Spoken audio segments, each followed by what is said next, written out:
Hello, my name is Jessica, and I never thought I would experience something that would change my life forever. But here I am, writing this to you because I feel like I have to share what happened to me. I died. I crossed over, and what I saw on the other side was something I never expected. I met Jesus, and he showed me something about black people that completely shocked me. It was not just a vision, it was a revelation. I am still trying to process it, but I know one thing. It needs to be told. It was an ordinary day, at least that's what I thought. I had woken up early, made my usual cup of coffee, and gone about my morning routine like I always did. Nothing seemed out of place, but something was different, and I had no idea that in just a few hours my entire life would take a turn I could never have imagined. I was driving to work, just like I did every weekday morning. The sky was overcast, and the air felt thick, almost as if the world itself was trying to tell me something. But I wasn't paying attention. I was in my head, thinking about bills, work, and all the things that had been stressing me out lately. Then, out of nowhere, a sharp pain shot through my chest. It was like nothing I had ever felt before, intense, gripping, and terrifying. I tried to breathe, but the air wasn't coming in. My vision blurred, and suddenly everything around me seemed to slow down. The cars, the buildings, even the people on the sidewalk. It was like the world had gone into slow motion. I don't remember the exact moment I lost control of the car, but I do remember the sound of tires screeching and the sickening impact that followed. The next thing I knew, I was lying on the pavement, staring up at the sky. I could hear voices, sirens in the distance, people shouting, but none of it felt real. As I lay there, something strange happened. The pain started to fade, and I felt an overwhelming sense of calm. It was as if all the worries, the fears, the stress I had been carrying simply melted away. I wasn't scared anymore. I wasn't even sure if I was alive. That's when I realized I was dying. At first, I didn't know what was happening. One moment, I was lying on the pavement, feeling my body grow weaker, and the next, I was floating above it. I could see everything. The paramedics rushing to my side, a woman crying nearby, my own body lifeless on the ground. But I didn't feel any attachment to it. There was no fear, no panic, just an odd sense of detachment, as if I were watching a movie. I tried to speak, to call out to the people below, but no sound came out. It was like I was weightless, drifting further and further away. Then I felt something pulling me, not physically but spiritually.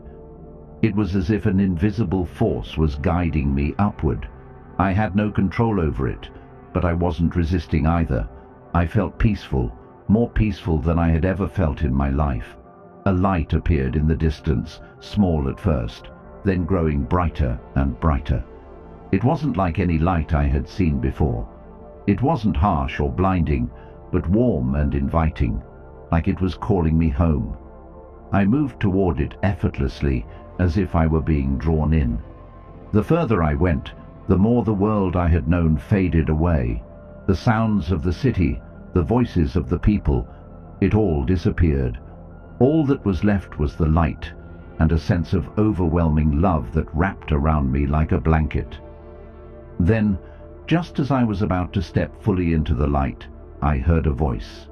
It wasn't loud, but it was powerful, resonating deep within my soul. "It's not your time yet." The voice was familiar, but I couldn't place it. Then everything around me shifted, and I found myself standing in a place I couldn't describe. It wasn't Earth, but it wasn't completely foreign either. It was like a waiting area between two worlds, and that's when I saw him. The moment I stepped into the light, everything around me changed. I was no longer floating, no longer an observer. I was there, in a place that felt both familiar and unknown at the same time. It was bright, but not in a way that hurt my eyes. The air was thick with warmth, but not the kind that made you sweat. It was comfort itself, a presence so strong and powerful that I could feel it wrapping around me like a soft embrace. Before me, a tunnel stretched far into the distance. It wasn't made of brick or stone, but of pure, glowing light. It pulsed with life, almost like it was breathing.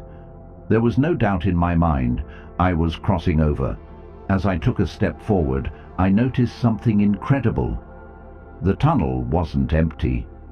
On either side, shadowy figures stood watching me, their forms shimmering like waves of energy. I couldn't see their faces clearly, but I knew they were souls, people who had crossed over before me. Some felt familiar, like I had known them in another life, while others were complete strangers. They weren't speaking, but I could hear them. Not with my ears, but with my spirit. They were welcoming me, comforting me, letting me know I was safe. It was the most beautiful feeling I had ever experienced. I continued forward, drawn deeper into the tunnel. With every step, I felt lighter, as if all the burdens I had carried in my earthly life were falling away. Then, at the end of the tunnel, I saw him. Standing there, at the end of the tunnel, was a figure unlike any I had ever seen before. He radiated light, not just around him, but from him. His presence was overwhelming. Love, peace, power, all wrapped into one. I knew without a doubt that I was standing before Jesus. I couldn't move, I couldn't speak. All I could do was feel, and what I felt was beyond words. He looked at me, and in that single gaze I saw my entire life flash before me. Every moment, every decision, every mistake, every act of kindness. It was all there, laid bare before him. But there was no judgment in his eyes, only understanding. Then he spoke, and his voice was like thunder and a whisper at the same time. "You are not here by accident, Jessica." I wanted to ask him why I was there, what was happening, but before I could, he raised his hand. And suddenly, everything changed. I was no longer standing in the tunnel. I was somewhere else, a place I had never seen before, but somehow felt deeply connected to. And that's when he showed me the truth about black people, a truth that would change the way I saw the world forever. I stood there, frozen in awe, as Jesus extended his hand toward me.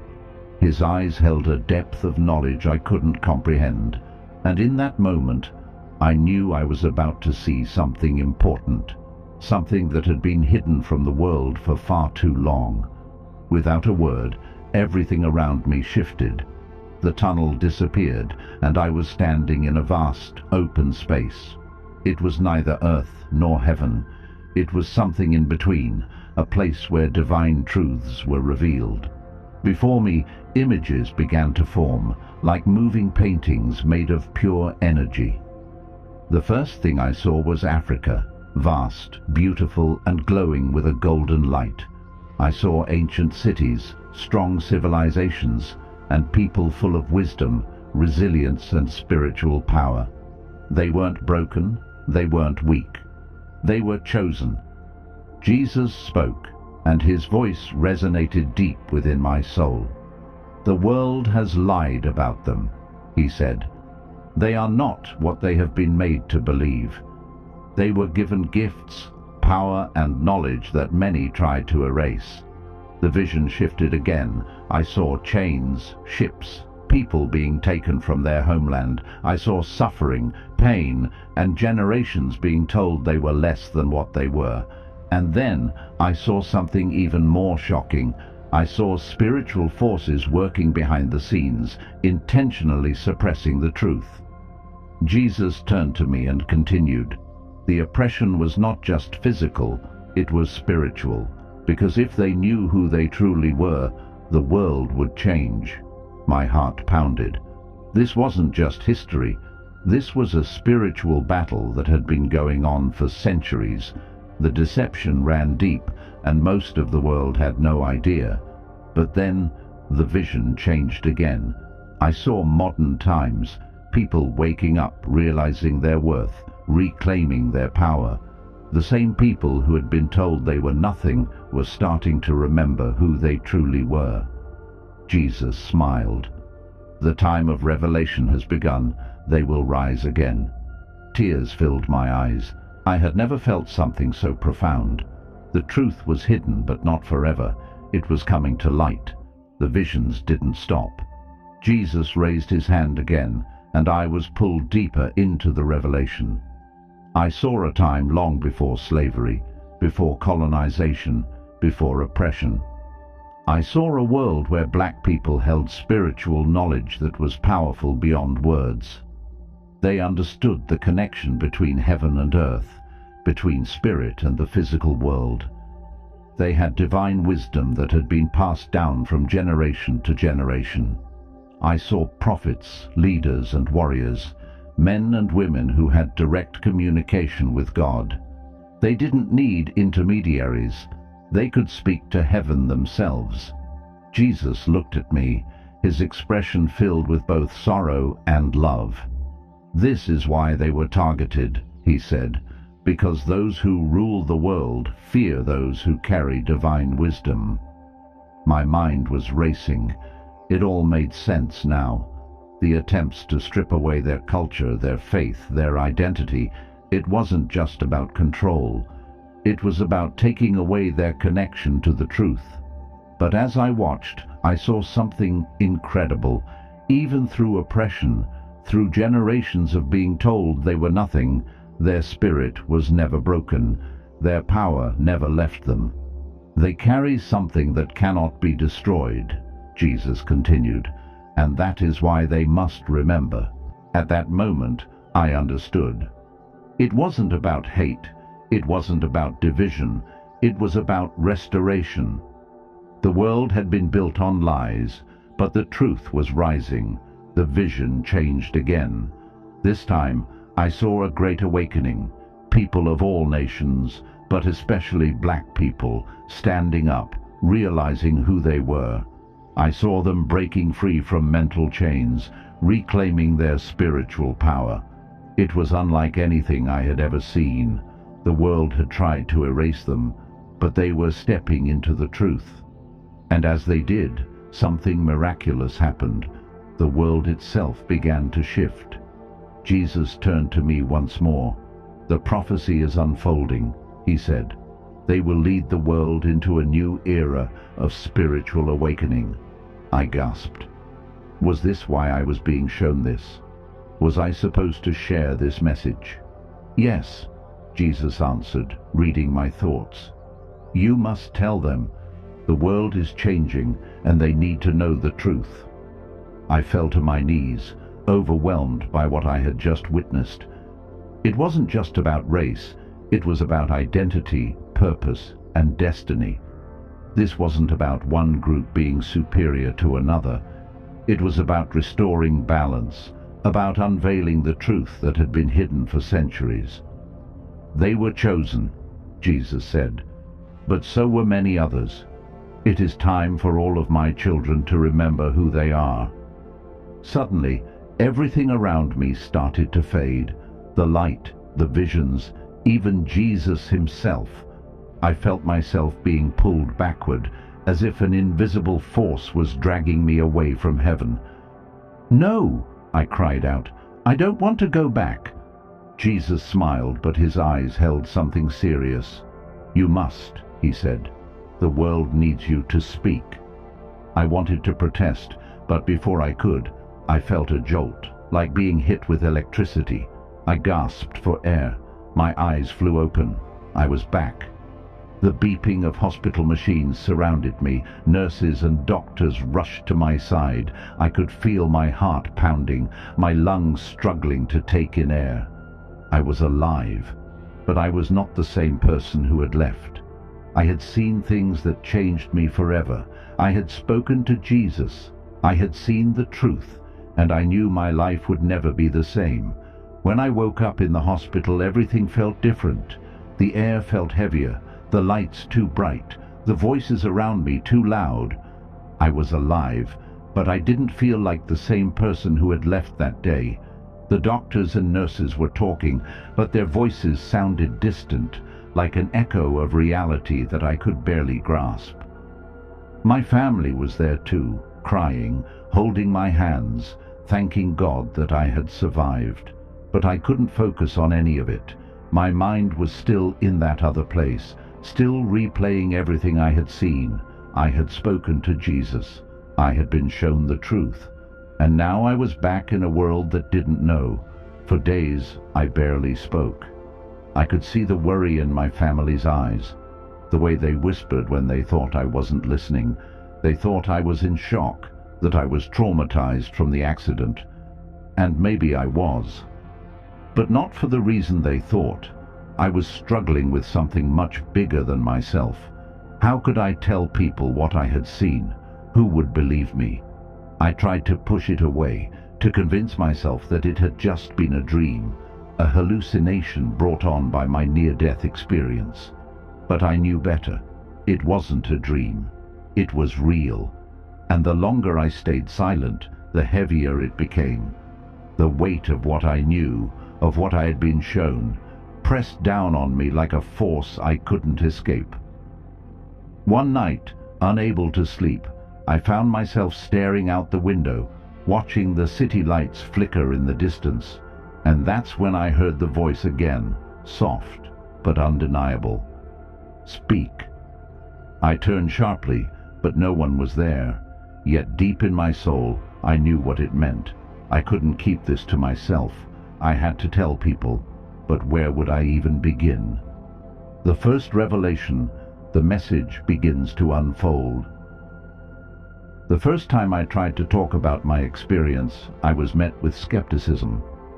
I had gathered my closest friends and family, determined to share what I had seen, what Jesus had shown me about black people and their hidden spiritual power. But the moment I started speaking, I could see the doubt in their eyes. "You were in an accident, Jessica," my sister said gently. "Maybe your mind was just—" "No," I interrupted. "It wasn't a dream. It wasn't my imagination. It was real." I went on, telling them everything: the tunnel, meeting Jesus, the revelation about black people and their divine connection. I spoke with passion, with conviction, hoping that something in my words would reach them. But when I finished, there was only silence. Then my best friend cleared her throat and gave me a forced smile. "Well, that's interesting," she said hesitantly. "I mean, maybe it's symbolic, you know. Maybe your mind was just processing everything that's happening in the world." I felt my heart sink. They didn't believe me, not really. I tried again with others, church members, acquaintances, even strangers online.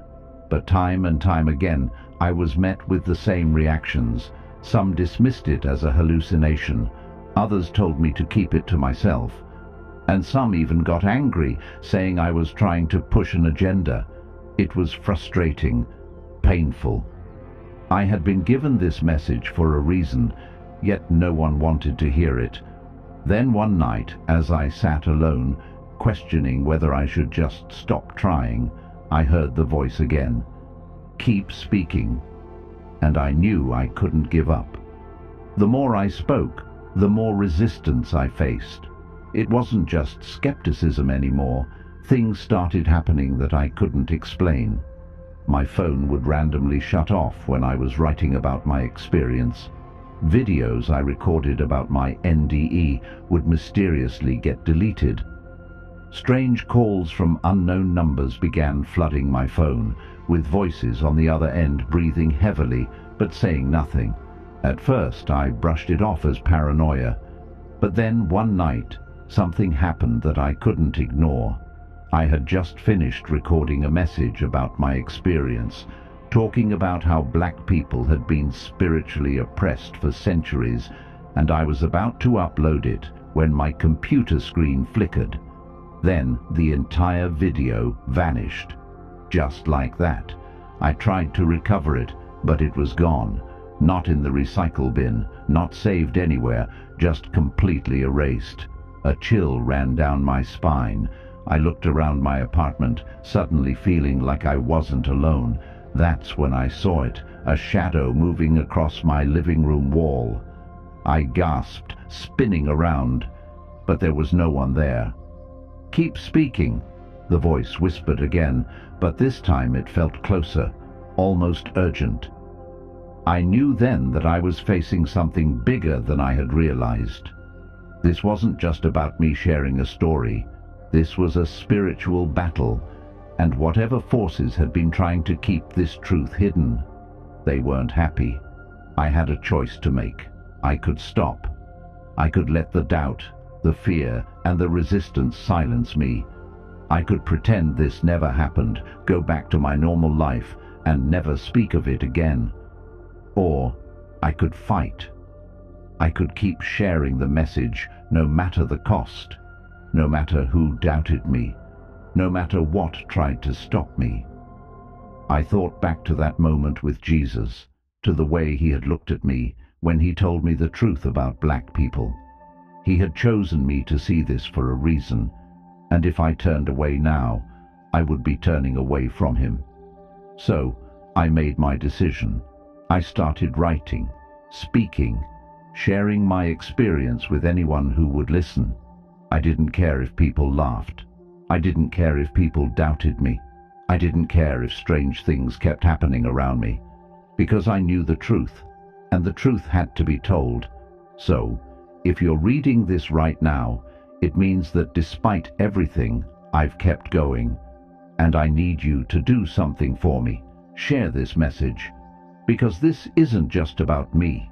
It's about all of us. The world is waking up.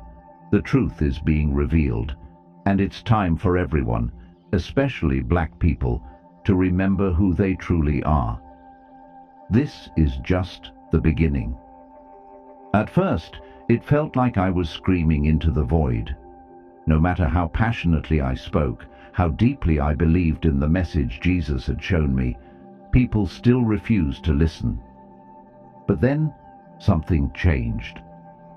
One day I shared my testimony online, just as I had done many times before, but this time it went viral. I don't know what was different about this particular post. Maybe it was the way I worded it. Maybe it was the growing spiritual unrest in the world. Or maybe, just maybe, it was finally time for the truth to be heard. Within hours, thousands of people were commenting, sharing, and engaging. Some people dismissed it, of course. Some called me crazy, a liar, or worse. But for every skeptic, there were 10 others who felt something stir deep inside them. I don't know why, but your words resonate with me. I've always felt there was something missing in what we were taught. Tell me more. These were the messages I received, messages from people who were starting to wake up, and that's when I realized this wasn't about convincing the whole world at once. It was about planting seeds. Not everyone would believe immediately. Some would never believe at all. But those who were ready, they were listening. The revelation Jesus had shown me was no longer just my burden to carry. Others were feeling it, seeing it, recognizing the truth.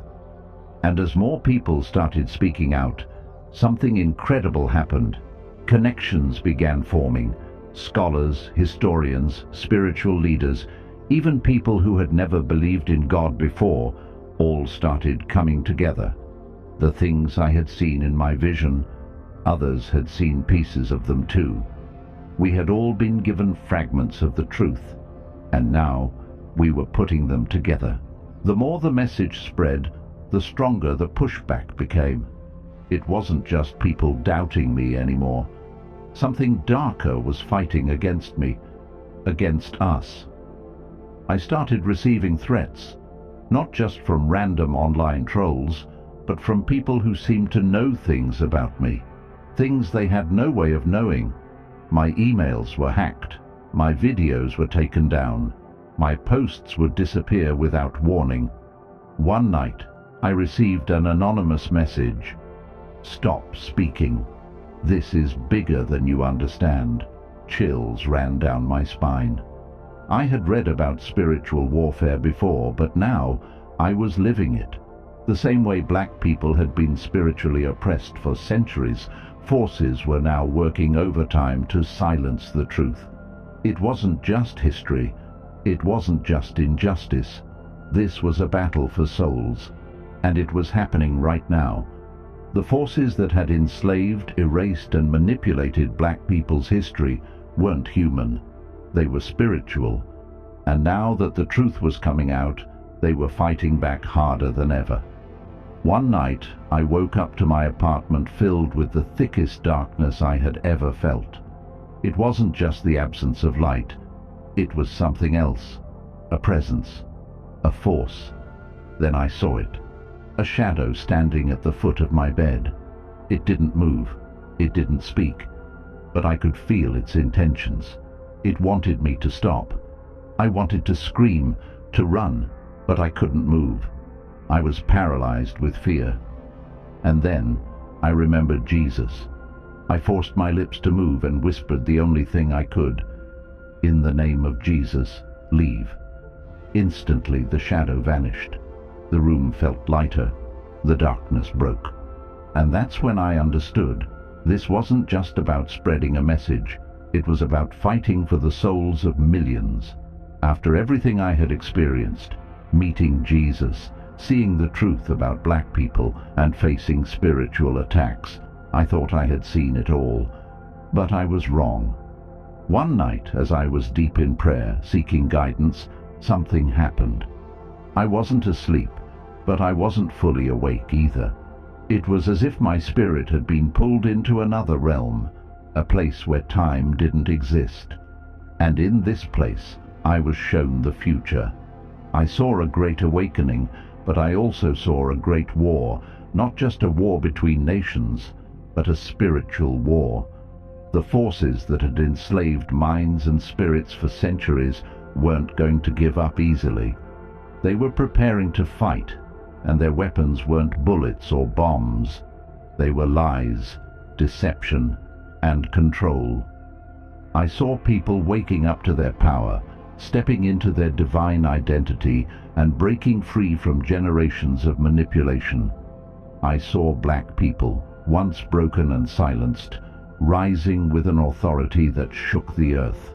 They were reclaiming their knowledge, their spiritual gifts, and their connection to God. But I also saw the enemy striking back.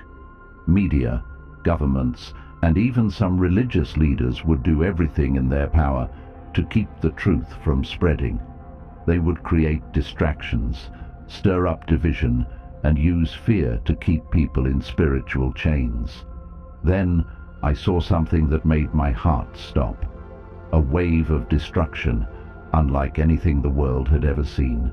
Floods, fires, and earthquakes in places that had never experienced them before. I saw cities falling, people running, the world crying out for help.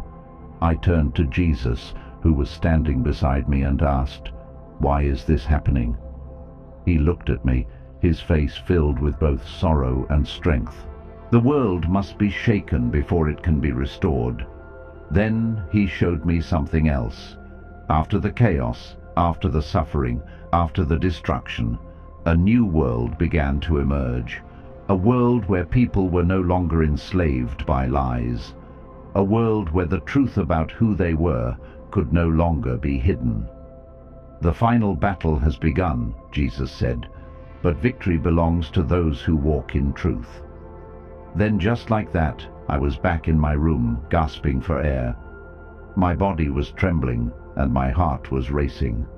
I had seen what was coming, and now I had no choice but to prepare. After that vision, I couldn't sit still. The weight of what I had seen was too much to ignore. The world was heading toward a spiritual war, and most people had no idea. They were still caught up in distractions, arguing about politics, chasing money, living in fear, while the real battle was happening in the unseen. I started speaking louder. I told people what I had seen, what Jesus had shown me. Some listened, many didn't. I realized something heartbreaking. Some people don't want to wake up. They are too comfortable in the lies, too afraid of what the truth will cost them. But whether they believe it or not, the time is coming. The awakening is happening, and every person will have to make a choice. Will you fight for the truth, or will you remain in the dark? Jesus warned me that not everyone will survive what's coming. Some will be consumed by fear, some will give in to the lies. But those who stand in faith, those who embrace their divine power, they will rise like warriors. I don't know why Jesus chose me to deliver this message, but I know I can't stop now. The forces trying to silence me are growing stronger, but so is my faith. If you're reading this, know this isn't a coincidence. You were meant to hear this. You were meant to wake up. And now the choice is in your hands. I don't know how many more times I will be able to speak out before something tries to stop me again. But before I go, I need you to understand this. This isn't just my story. This is yours. The truth is coming to the surface, whether the world is ready or not. The spiritual battle is already happening, and you have a role to play. Maybe you've felt it. The feeling that something in the world is off, that you were made for something more. That's because you were. You are part of this awakening, but awakening isn't easy. It requires courage. It requires faith. It requires you to step out of fear and into your divine power. Jesus didn't show me these things so I could keep them to myself. He showed me so I could tell you. And now I am asking you, will you accept the truth? Or will you turn away and pretend you never saw this? The world will try to distract you. The enemy will try to make you doubt. But deep down, your soul already knows the truth. This is your moment. Step into your power. Wake up. And when you do, help others wake up too. Because once the veil is lifted, there's no going back. The time is now. Choose wisely.